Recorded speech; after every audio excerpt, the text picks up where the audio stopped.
¿En qué medida inciden nuestras emociones, por ejemplo, en decisiones económicas que tomamos día a día?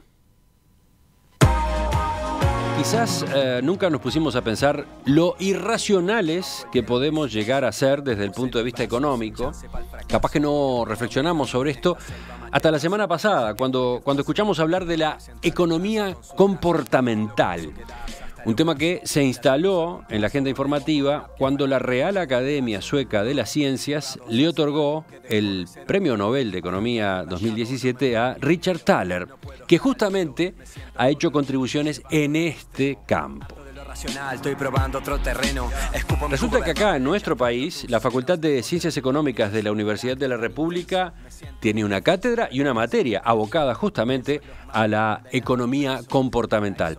Y ese es el punto de partida de la charla que ahora iniciamos. Estamos con el profesor Ricardo Pascale, doctor en economía, que fue presidente del Banco Central y fue quien fundó hace 15 años esta cátedra de la que estamos hablando.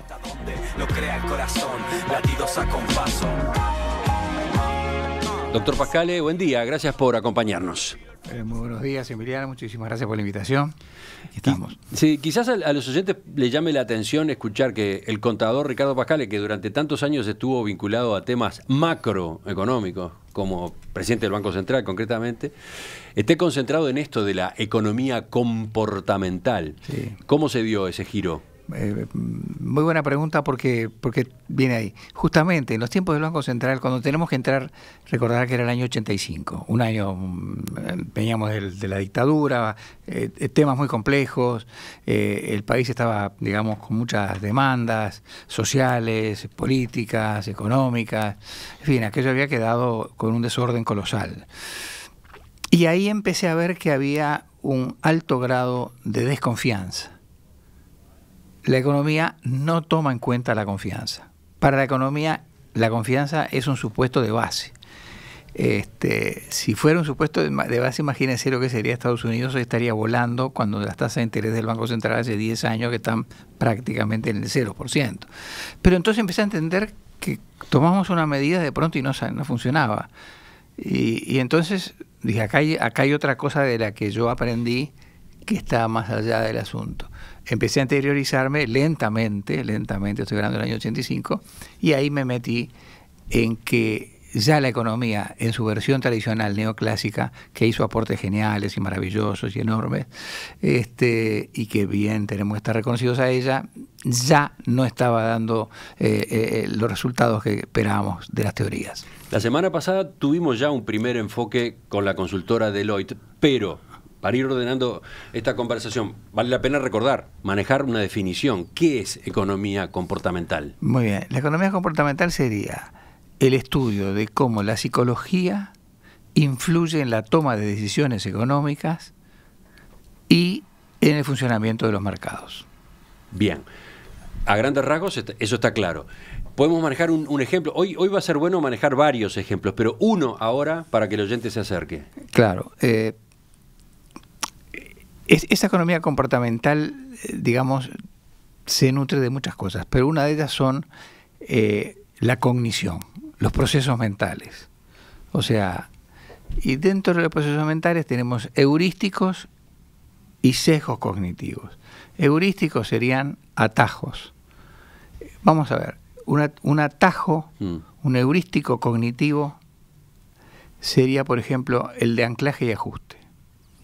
Anclaje y ajuste, a ver. Ahí está. El heurístico es bien clarito para la gente, que nos pasa todos los días. En la economía personal, nosotros hacemos un presupuesto, y lo hicimos hace tiempo, tenemos gastos que vienen desde hace 10 años y que nunca nadie tuvimos tiempo, por la lucha diaria, los avatares de las cosas, de ponernos a pensar si ese gasto está bien, se justifica ahora o no se justifica. A nivel de una empresa lo mismo. Entonces uno queda, o a nivel macro también, de un presupuesto, uno queda anclado a ciertos, porque la rutina. Y la rutina, y se sigue, y nadie se pone a pensar si eso está bien. O aquello de que a mí me lo enseñó mi abuelo. Por ejemplo, cuando la soja fue clarísimo. El heurístico de anclaje y ajuste en la soja fue... ¿Por qué? A ver. Y se acuerda que en el litoral se plantaba la soja, hasta que vinieron los argentinos, que son muy buenos en materia de agricultura, y los argentinos son buenos en agricultura, no solo acá en el barrio, sino son buenos en el mundo. En el mundo. Y explicaron que no se plantaba así, se plantaba de otra forma, se trabajaba de otra forma, y los rindes fueron completamente distintos. Y toda la gente a veces no quería. Pero a mí me lo dijo, mi abuelo lo hacía así, mi padre lo hacía así, yo lo hice así siempre. O sea, quedaron anclados en aquello, y son heurísticos cognitivos, son atajos mentales. Le es más fácil a uno seguir haciendo lo que venía haciendo que ponerse a pensar si lo que estaba haciendo está bien o tenemos que revisarlo. De repente que está bien, pero de repente no. ¿Usted tuvo que estudiar psicología para abocarse a esta área de la economía? Sí, claro. Bueno, yo tuve un poco de suerte porque tengo 2 hijos que originalmente son psicólogos de profesión, y hice poco menos que la carrera con ellos, y bueno, después ellos siguieron estudiando al doctorado y maestrías, etcétera. Y entonces me metí mucho en eso y siempre tuve como una vocación media natural, pero además de esa vocación natural tuve esa suerte. Y naturalmente cuando doy este curso de facultad, parte lo da gente que sabe de psicología, psicólogos directamente, ¿no? Así que esta fue una inmersión que usted hizo en equipo familiar. En equipo familiar, sí, en equipo familiar. Capaz que si no se daba esa casualidad de tener a esos hijos abocados a la psicología, capaz que no tenía usted esa sensibilidad, no sé. Sí, capaz que me hubiera costado muchísimo más. Ahora, sigamos avanzando. ¿Desde cuándo existe esta vertiente en los estudios económicos? Muy bien. No es una corriente nueva. No. Como todas las cosas, hay momentos, hay etapas en el decorrer de las ciencias. Pero fijémonos, para empezar en la historia, se supone que Adam Smith fue, desde cuando arranca, digamos, la economía tal como la conocemos hoy día. Y de Adam Smith se conoce por un anclaje, por el anclaje, el heurístico de anclaje de ajuste, el libro de 1776, su famoso libro La riqueza de las naciones. Sin embargo, Adam Smith en 1759 había escrito un libro que se llamaba La teoría de los sentimientos morales. Y él era un filósofo, en donde había explicado que la toma de decisiones se hacía en una lucha entre la que tenía cada persona o los grupos, entre las passions, que llamaba, o sea, las emociones para él, y la observación racional. Y normalmente triunfaban las pasiones. O sea, y como ese libro era un libro muy complejo y muy filosófico y demás, nunca se le dio importancia. Ahora, con el revival, con la reactivación del tema de la economía comportamental, desempolvamos el libro de Adam Smith y bueno, pero usted mismo ha aclarado que Adam Smith no es el único antecedente de economía comportamental. Que hubo varios y que esa escuela avanzó, tuvo su desarrollo durante años. Durante años, sí, además figuras como Pareto, Wilfredo Pareto, estamos hablando de peso pesado, Alfred Marshall, Keynes cuando dice los países funcionan si los animal spirits están bien. Entonces, muchas veces en economía se cree que los animal spirits son los espíritus animales de la gente. Y en realidad Keynes era un hombre muy culto y sabía mucho latín, casi latín como inglés. Y animal venía de alma, de ánima. Y spirits, el estado del alma. Es una palabra, si en un país el estado del alma es salir adelante, es empujar, es progresar, innovar, crear, en fin, hacer cosas nuevas, es probablemente que ese país salga más adelante. ¿Qué otro país más grisáceo? Y de eso hablaba Keynes. Keynes, en el año 1936, en su famoso libro. Y todo el mundo lo pasa como una anécdota de los animal spirits y mal traducido todavía. ¿Y qué ocurrió después? ¿Por qué pasó a un costado la economía comportamental? Eso es un buen punto. Entonces, de ese maridaje que había, que era prácticamente, se suponía que la economía era una ciencia psicológica por tener como centro al hombre, empieza a distanciarse. Y por 2 motivos fundamentales, entre otros, pero 2 fundamentales. Uno primero, el advenimiento de las matemáticas al herramental a usar por la economía. muchos físicos nucleares, etcétera, muchos matemáticos empiezan a introducirse en la economía. Y de hecho, digamos, le van dando lo que hoy se les llamaría científicamente más pantalones largos, o sea, se le dio mucho más rigor. Y esa etapa fue muy, muy, muy importante, y todos los primeros premios Nobel fueron economistas matemáticos. Ahora bien, ese fue un punto, el advenimiento de las matemáticas, que bienvenido fue, obviamente, y levantó el nivel de formalización de la asignatura. Pero además hubo un tema de tipo de filosofía del conocimiento, de epistemología, que uno de los líderes fue un famoso economista y brillante de Chicago, Milton Friedman, que puede ser un poco discutido por mucha gente. Pero muy discutido. Bueno, a mí me gusta, trato de aflojar un poco la... No, estoy seguro, porque digo, en este momento debe haber muchos oyentes saltando. Cuando se le menciona a Friedman, hay gente que se asusta. Obviamente que... Pero ¿cómo entra Friedman en este cuadro? ¿Cómo entra Friedman en este cuadro? Es fenómeno. Friedman dice, obviamente, yo ya sé. Era un gran polemista. Obviamente, yo ya sé que el hombre no es racional, perfectamente racional, que es lo que estoy suponiendo. Pero si las proposiciones en que llega una teoría son útiles para el propósito que tengo en la mano, for the purpose on hand, sería en inglés la famosa frase que anda por ahí. Entonces, él decía, bueno, yo sé que no es racional, pero armo esta teoría, y la teoría funciona. Bueno, no hagamos tanta preocupación por un tema de epistemológico de que no son perfectamente racionales. Entonces, eso llevó que la economía, en particular lo que se conoce como la economía neoclásica, el neoclasicismo, llevara a elevar mucho el nivel de la ciencia económica en rigorismo y en una cantidad de teorías que son, digamos, enormes.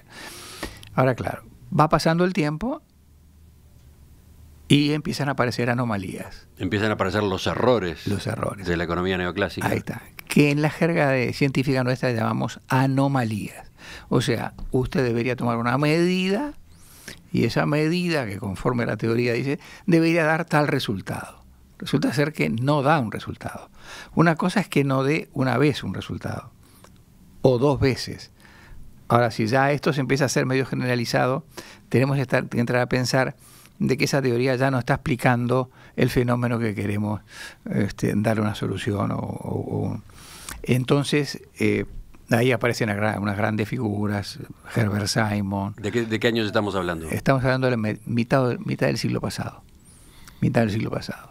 Y de ahí para adelante. Y empiezan a crecer, ¿no? Simon fue, yo diría, que el primero que pateó el tablero diciendo que el hombre no es perfectamente racional, sino que tiene una racionalidad acotada, que es el término que se usa hoy, bounded rationality. O sea, una racionalidad, porque perfecta racionalidad implicaría ser omnisciente, ser casi Dios, conocer todas las posibilidades que usted tiene. Tú salís a la radio, Emiliano, un brillante periodista, y tú sabes todas las posibilidades que tenés. No, tú actuás con las posibilidades que tenés, y dentro de esas posibilidades que tenés, actuás lo más racionalmente posible. Entonces, ni que hablar en economía, ni que hablar cuando hay que tomar decisiones económicas. Es brutal, claro. El hombre no tiene, es evidente que no tiene, o por lo menos la enorme mayoría de la gente no tiene todos los datos, toda la información, todos los antecedentes, todas las proyecciones a la hora de resolver si compra dólares o no compra dólares. Exactamente. Toma algunas que tienen que ver con otro heurístico, con otro heurístico que se llama el heurístico de disponibilidad. Uno toma las cosas que tiene más disponibles a la mano. Es un, ¿entiendes? Es un problema que tenemos ahí que influye en las decisiones económicas. Entendido entonces todo el proceso, toda la historia de este debate dentro de la economía sobre el encare apropiado, le propongo que vayamos ahora a Thaler, al doctor Thaler y sus contribuciones en este terreno de la economía comportamental. ¿Qué es la economía comportamental? ¿Escucharon hablar de ella? Capaz que sí, capaz que están completamente sumergidos en ella. Pero hay gente que seguramente algo escuchó en estos días a raíz del Premio Nobel de Economía 2017, el que se concedió la semana pasada a Richard Thaler, que justamente fue distinguido por las contribuciones que hizo en este campo. Estamos conociendo de qué se trata, su historia y sobre todo algunos ejemplos de la economía comportamental. Para eso nos acompaña Ricardo Pascale, doctor en Economía del Conocimiento, profesor emérito de la Universidad de la República, fue presidente del Banco Central y fundó hace 15 años la Cátedra de Finanzas Comportamentales en la Facultad de Ciencias Económicas de la Universidad de la República. Capaz que antes de retomar, Ricardo, conviene volver a definir la economía comportamental en una línea, ¿no? Para el que se engancha ahora, para el oyente que se engancha ahora. ¿Qué sería entonces el estudio de los fenómenos psicológicos en su impacto en las decisiones económicas y en el funcionamiento de los mercados? El hombre, la persona, no es 100% racional a la hora de tomar decisiones. No es perfectamente racional. Tiene una racionalidad acotada. En eso ya no hay mucha duda. Vimos algún ejemplo más temprano, el ejemplo de los sesgos. Ahí está. Y había también otro frente, el de las emociones. Y el de las emociones. Y de los sesgos, por ejemplo, los sesgos serían una propensión al error que tenemos. Una propensión al error es natural, lo tenemos todos, los seres humanos. Así como los heurísticos eran atajos mentales, hacíamos lo más práctico. Los sesgos en la propensión al error. Por ejemplo, el sesgo de confirmación es uno de los más importantes y los más difíciles de trabajar. ¿Lo explicamos? El sesgo de confirmación es muy difícil a un jerarca, por ejemplo, o a un jefe, y ni hablar a medida que uno sube en la jerarquía, que tiene una posición y está absolutamente equivocado, e incluso él sabe que está equivocado, pero lo que te está preguntando es: señor Cotelo, ¿no es cierto que yo pienso esto, y lo que está buscando es la confirmación de que Cotelo, con su experiencia, etcétera, etcétera, le diga que sí? Cuando él sabe que está equivocado, es muy difícil que una persona que tiene un sesgo de confirmación, sacárselo o hacerle un dessesgarlo, vamos a decir, no voy a decir en castellano, pero bueno, se entiende. O sea, es decirle: mira, estás equivocado, o pensámelo mejor, o sea, se requiere pero ese es un sesgo fantástico. La gente quiere hacer algo y lo que está buscando es que le digan que sí, cuando en realidad lo que tiene que decirle un buen amigo o alguien que sea un buen colaborador: puedes tener razón, pero yo pienso esto. Tómalo en cuenta, si te parece. Hay un sesgo de sobreconfianza. La gente, yo nunca vi un flujo de fondos mal hecho, que diera mal. Siempre da bien. ¿Cómo es eso? Acá nos metimos en términos técnicos. ¿Cómo es esto de que un flujo de fondos mal hecho? Cuando uno va a hacer un proyecto, ¿no es cierto? Viene un amigo y me dice: voy a hacer un proyecto de tal cosa. Vamos a poner una cosa... Una empresa. Sí, voy a diseñar un diario. Voy a hacer un diario. Entonces voy a hacer un diario. Entonces el diario voy a traer las máquinas, voy a traer esto, consigo los periodistas, pin, y el papel, etcétera, lo saco, la distribución, todo, y todo como si los contrarios no jugaran. O sea, esto lo voy a hacer en 6 meses, el otro lo voy a hacer en tanto, lo voy a hacer en cuánto. Después, nada de esa sobreconfianza que se tuvo se da en la realidad. Es como el caso de aquel que nada a 2000 metros y termina cansado, muriéndose, ahogado a 4 metros de la costa. O sea, la mayor parte de los errores de los proyectos en nuestro país y en América Latina y en parte de otros continentes no se debe tanto a la idea, sino se debe a sesgos cognitivos como los de sobreconfianza. Sigamos viendo manifestaciones de la economía comportamental. Las emociones, ¿cómo juegan las emociones? Todo venía muy tranquilo, hasta aquí eran sesgos básicamente cognitivos. Hasta que todo esto viene en el fondo basado en Descartes, que fue: yo pienso, luego existo. Por tanto, Descartes fue, desde el punto de vista filosófico, el padre de la razón, digamos, del racionalismo, más uno de los padres del racionalismo. En el año 1994 aparece un libro de un neurólogo, pero neurocientista, que trabaja en Estados Unidos, profesor allá, de origen portugués, Antonio Damasio, que saca un libro que se llama El error de Descartes. Nada menos. Nada menos, así no va. El error de Descartes es que Descartes se comió las emociones. Y las emociones, obviamente, la economía ni las menciona. No hay una mención en ninguna teoría económica. O sea, el hombre no tiene emociones.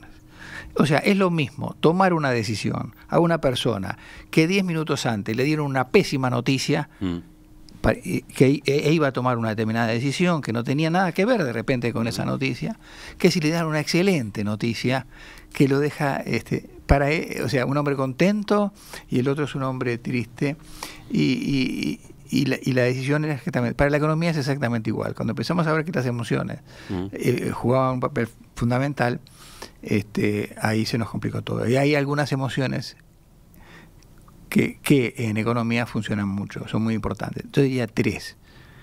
Una simple, que es el miedo, que la traemos ya de niño, tenemos un miedo, cierto miedo. Y hay 2 que son más complejas, que son la codicia. Fue cuando Greenspan dijo aquella frase ante el Parlamento americano, el presidente del Banco Central: una codicia contagiosa que no sabemos cómo se ha apoderado de la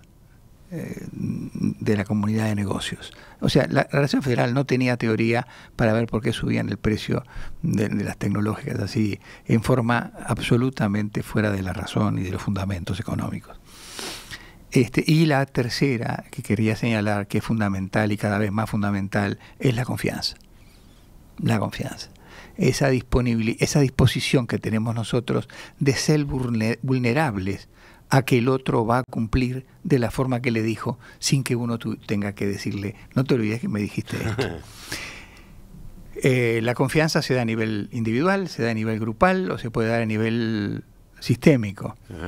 La confianza es un constructo psicosocial que se sube por escalera y se baja por ascensor. Y después que se rompe la confianza, no es fácil arreglarla. Lleva, según los casos, nunca se arregla, según los otros casos, muchas décadas. Uruguay es un país, por ejemplo, que en el mundo tiene una gran confianza en los mercados financieros. Y eso no es casualidad. Es porque Uruguay ha cumplido permanentemente sus compromisos desde toda su historia. Si no pudo pagar, le dijo primero a los acreedores: mirá, voy a estar en dificultades, vamos a reprogramar. O sea, ha sido un país de una extremada prolijidad. Esto es más allá de todo, por suerte atravesado transversalmente como una política de Estado. No tenemos todos los países en esta misma situación de confianza, ¿no es cierto? Fijémonos que en el mismo Estados Unidos, en realidad, la crisis fue en el 2007, 2008, el Banco Central de Estados Unidos bajó la tasa de interés al 0%, Bernanke, y prácticamente sigue cerca del 0. Si uno agarra cualquier libro de economía, cuando el Banco Central baja las tasas de interés, la tasa de descuento que tiene, los bancos prestarían más barato, el consumo crecería, la inversión crecería, las bolsas crecerían. Acá ni crecieron, lo único que crecieron fueron algunas cosas, porque la confianza se quebró. Y recuperar la confianza, y ahora todavía aparece un presidente con características muy peculiares, que no tiene las características de infundir confianza generalizada, ¿no es cierto? Sí, por el contrario, tiene como una de sus señas de identidad la imprevisibilidad, ¿no? Ahí está, entonces, claro. Tengo 48 preguntas mías y de los oyentes que han estado llegando. Pero a ver, ¿cómo hacemos? La confianza es vital, sí. vital. No, porque, por ejemplo, una de las tantas preguntas es: entendido el concepto de la economía comportamental, ¿cómo se hace para trabajar en ella? ¿Cómo se mide? Ahí está. Bueno. ¿Cómo se evalúa en función de esos otros parámetros tomar decisiones? Disponer políticas públicas, por ejemplo. Ahí está. Cuando yo le decía que había sesgos, o había heurísticos, o había problemas de confianza, la economía comportamental, más allá de desarrollar modelos y eso que están, pero no tenemos tiempo, ni es la idea de la entrevista, tenemos toda una artillería para mitigar esos sesgos, esos heurísticos. Sabemos por qué se rompe la confianza y sabemos cómo se gana la confianza. Sabemos muy clarito. Ahora sí, tenemos que elegir por qué camino vamos. Si queremos ir por un camino, sabemos los distintos sesgos, cómo se pueden perdonen la expresión, este neologismo que estoy haciendo, dessesgar, en inglés sería debiasing, dessesgar, y se sabe, y se puede lograr. Y tiene una importancia enorme en las políticas públicas. Por ejemplo, este hombre que usted mencionaba, Thaler, el ganador del premio Nobel de 2017, Richard Thaler. Quizás podemos justamente, a partir de esta consulta que estoy haciendo ahora, bajar a tierra algunas de sus contribuciones que han sido motivo de la distinción, ¿no? Yo creo que una de las grandes contribuciones que tuvo él junto con Robert Schiller, que fue otro premio Nobel que se lo dieron hace 3 o 4 años, que es uno de mis favoritos en este tema, fue algo que se llama nudge theory. A ver, vamos a poner en castellano. La teoría de los empujoncitos, algunos lo llaman así, ¿no? Ahí está, de los empujones, de los empujoncitos. Le estoy diciendo una de ellas que tuvo mayor repercusión. Por ejemplo, Obama creó en su gobierno una behavioral unit, una unidad de comportamiento. David Cameron, también 50 y pico de países ya tienen. A ver, Cameron, o sea, dentro de los gobiernos existen unidades dedicadas a analizar la economía desde esta óptica. Desde esta óptica, que es una de las contribuciones que le hizo más famoso a Thaler. Su importancia en las políticas públicas, en algunas políticas públicas. Por ejemplo, Cameron hizo enviar, o su equipo, digo Cameron para ponerlo en aire, pues dijo, bueno, le mandaba una carta a todos los vecinos del que no había pagado impuestos. Le mandaba la carta al que no había pagado impuestos. Señor fulano de tal, es un placer saludarlo, etcétera, etcétera, etcétera, etcétera, etcétera. Quería comentarle que sus vecinos todos han pagado los impuestos con los cuales contribuimos al del Reino Unido y usted aún no lo ha hecho. Entonces, la reacción digamos que el individuo tiene es de ir a pagar los impuestos.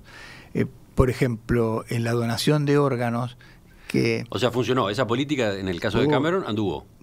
Sí, no, y la de Obama también. No, las contribuciones han sido impresionantes. En la donación de órganos, por ejemplo, no sé. Aclaremos cómo funciona lo de la nudge theory en el caso de la donación de órganos. La donación de órganos se viene diciendo, si usted tiene que poner dono órganos.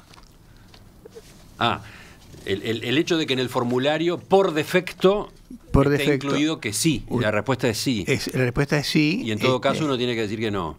Como que si usted no dice que no, explícitamente, ya está donando órganos, ¿no es cierto? Ha tenido una...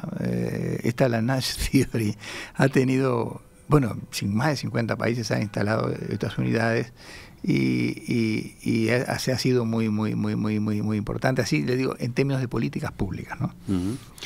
¿Y en Uruguay cómo estamos en esta materia? Bien, Uruguay es un país, tiene algunas características muy particulares, por ejemplo, la confianza... Por ejemplo, en el Ministerio de Economía acá en Uruguay, ¿se puede estar tomando decisiones en base a postulados de la economía comportamental? Bueno, ahí habría que preguntárselo a los jerarcas, que son además muy amigos, en fin. ¿Pero qué sabe usted o qué ha pasado en el pasado? ¿Ha ocurrido ya? Y yo trataba de aplicarla todo lo que podía. En todo lo que podía, ni hablar. La economía comportamental para mí fue fundamental para el manejo, por ejemplo, cuando tuvimos que parar corridas bancarias. Bueno, ese es un terreno obvio donde estos factores juegan. A ver. Brutal. Como, por ejemplo, el caso más grave, más paradigmático fue el caso del Banco La Caja Obrera. Yo tuve que estudiar en Estados Unidos, me fui a hablar con mis profesores, no sabía que era o sea, eran temas que no se trataban. Fíjese que hace 15 años que los empezamos a tratar en la facultad recién. Y me explicaron la confianza. Y en aquel momento era un viernes, y hasta ese viernes el banco venía perdiendo $3,5 millones todos los días. ¿De qué año estamos hablando? El año 88. Ahí está. Primer gobierno después de la dictadura, ¿no? Primer gobierno después de la dictadura, donde se cayeron todos los grandes bancos. La crisis que estuvo en la dictadura fueron de los bancos pequeños y se vendieron con compra-venta de cartera.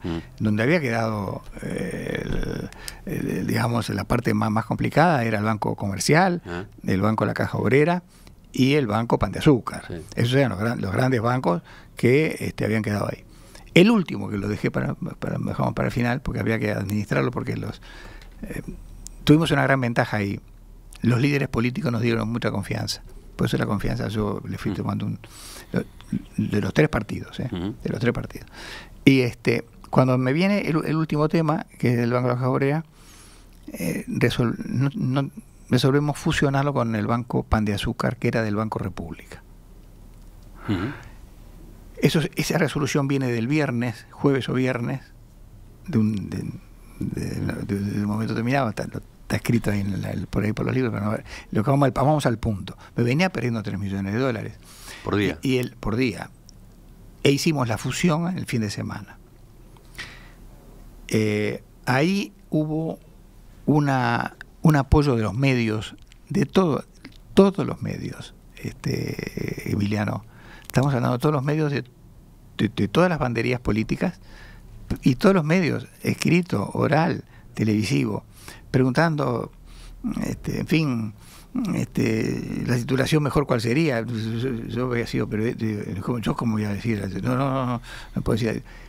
Pero el mensaje que en ese fin de semana, y usted que sabe muchísimo más que yo de esto de comunicación pública, es como barrían una radio, lo agarraban en una cantidad de oyentes, un programa televisivo otra cantidad y otra. Se resolvió el problema del Banco La Caja Obrera. El Banco La Caja Obrera pasa a ser del Estado porque se fusiona con el Banco Pan de Azúcar, que es propiedad del Banco de la República. Yo no sabía qué iba a pasar, no sabíamos qué iba a pasar. Pero ese mensaje transmitido de esa manera nítida, contundente funcionó. Contundente. Y por supuesto, el sindicato apoyó, los líderes políticos apoyaron. Entonces, o sea, al final todo el país estaba atrás de eso. Y el domingo llamo a Federico Slinger, que era el presidente del Banco República, y le digo, Federico, ¿qué te parece si nos vamos a las 12, a la 1 menos cuarto, a la puerta del Banco Caja Obrera y saludamos a la gente? Como yo lo que quería dar era... El día lunes, cuando abrieran las puertas de nuevo, ustedes iban a estar ahí. El presidente del Banco Central, el presidente del Banco República, saludando a los clientes. Como diciendo, no, esto no es un tema de escritorios y no es un tema, sino que el Estado, estábamos haciendo un ejercicio de soberanía, de que el Estado había tomado, y tranquilidad para todo el mundo, que habíamos salido de esto. Uno hace cosas a veces en circunstancias graves o delicadas, que después las piensa y le dice qué barbaridad. Y nos fuimos para allá y empezamos les podrían haber tirado tomates, huevos o tomates, pero la prensa había sido muy patriótica. Corrieron el riesgo y funcionó. Esa jugada funcionó. Y funcionó, saludamos a todo el mundo y yo le pedí instrucciones a los abogados del banco si podía ponerme atrás de las bueno, hablamos primero con el sindicato, que todos los chicos fueran bien arreglados, etcétera, las chicas bien arregladas, que el ánimo fuera de alegría, que salimos de esto. O sea, no es que acá no hay duda, se salió de esto. Y me meto atrás de las cajas, y los abogados, con Carlos Maggi, que era el presidente de la sala, me dice, pero vos no sos el dueño del banco, ni nada que se parezca, vos no toques nada, estate así. Entonces yo estaba atrás con los cajeros y saludaba a los clientes, y ahí ya fui viendo que eso iba mermando, que ya nadie retiraba, en fin. Y nos fuimos con Slinger acá enfrente al Águila, por idea de Slinger. Me dice, si nos vamos a tomar un whisky y comer una torta pascualina al Águila, que estaba todo el mundo allí, digamos, iban a decir, estos tipos son dos posibilidades, o están absolutamente locos, o esto está todo totalmente arreglado. Y en esos momentos... el restaurante Águila, aquí en el Teatro Solís, era en ese momento quizás el mejor restaurante de Montevideo, donde se reunían empresarios, inversores, etcétera, el ambiente de la ciudad vieja. Ahí estaba ahí, la City estaba ahí. Y ahí fueron ustedes tan tranquilos, claro, a comer una pascualina. Pidiéndole al mozo que, porque no había celulares, que fuera mi chofer venía y el mozo me traía los datos que mi chofer me traía cada 15 minutos, que veía que ya en Montevideo habíamos dominado la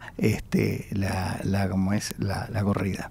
O sea, es un lindo ejemplo redondito de construcción de confianza, sí, ¿no? Y por eso yo soy muy optimista en este país, Emiliano, porque cuando los uruguayos queremos, lo hacemos.